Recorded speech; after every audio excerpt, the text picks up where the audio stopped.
with the right policies will come down. When that happens, when the cost of medical education goes down, when the uncertainty of aspiration to become a specialist goes away, children from poor families will dream of becoming doctors. That will be the change agent for the country's future, because outstanding doctors across the world with magic in their finger generally come from deprived background.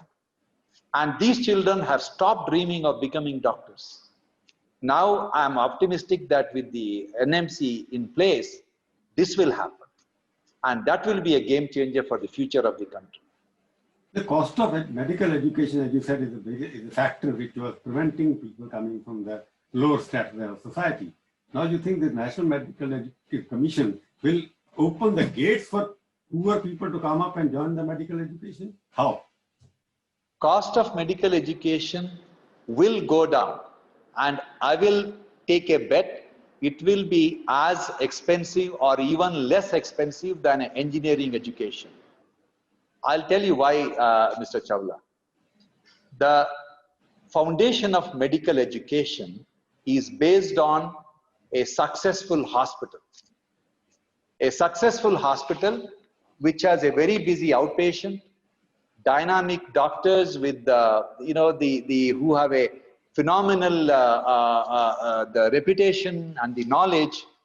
They're the people who bring in thousands and thousands of patients to the premises, and that hospital, when it becomes vibrant in the Western countries, naturally they add a medical school adjacent to it. And almost most of the cost of medical education is borne not by out of the fees. It is borne by the revenue generated by the hospital. You look at CMC Vellore. They train some of the best doctors in the country. And what is the cost of medical education? It's hardly anything, because hospital subsidizes the medical education, so they can afford to get the brightest doctors and make them as wonderful the specialists. Look at St. John's Medical College, busiest hospital, one of the busiest hospitals in Bangalore. What is the cost of medical education? It's nothing. And they produce some of the best doctors in the country. I think your point now here,